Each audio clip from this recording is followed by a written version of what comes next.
কিভাবে যে কোনো রাউটার আউটডোরে সেটআপ করলে রোদ, ঝড় এবং বৃষ্টিতেও কোনো সমস্যা হবে না তার সম্পূর্ণ টিউটোরিয়াল দেখাবো এই ভিডিওতে।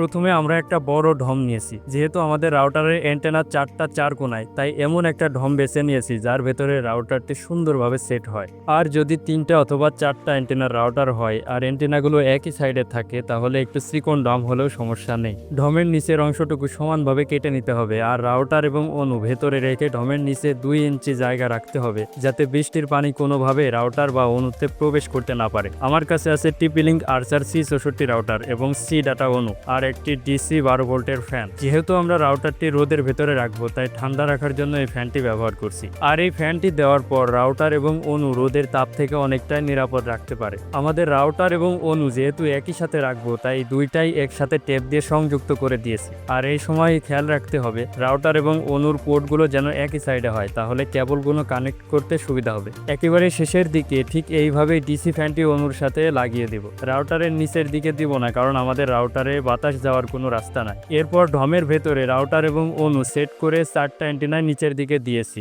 আর অ্যান্টেনাগুলো সুন্দরভাবে বেঁধে রেখেছি যাতে রাউটারটি নড়াচড়া করতে না পারে। আর মাঝ বরাবর একটি বাঁশের চটা দিয়ে রাখছি, কারণ ওইটার সাথে ডিসি ফ্যানটি যুক্ত করব। এই ডিসি ফ্যানটি চালানোর জন্য 12 ভোল্টের একটি চার্জার ছাদের উপরেই একটা বোতল কেটে ওর ভেতরে রাখা আছে। আর রাউটার এবং অনুর চার্জার আলাদাভাবে আরেকটা ঢমের ভেতরে রেখেছি। সবগুলো ভালোভাবে সংযুক্ত করে নেওয়ার পরই আমাদের রাউটারটি বাইরে খোলা জায়গায় ব্যবহারের উপযুক্ত হবে। আমি আমাদের বাসার ছাদের উপর থেকেও প্রায় 7 থেকে 8 ফুট উপরে বাঁশ দিয়ে রাউটারটি সেট করেছি আর এইভাবে ব্যবহার করে প্রায় 250 থেকে 300 মিটার পর্যন্ত রেঞ্জ পেয়েছি। আর সেখান থেকেও বেশ ইউজেবল নেটওয়ার্ক পাওয়া যায়। চলুন এবার ফাইনাল লুকটা দেখে আসি।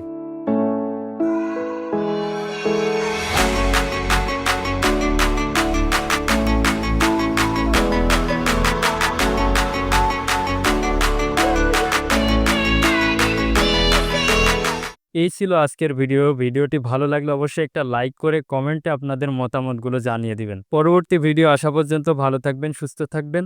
আল্লাহ হাফেজ।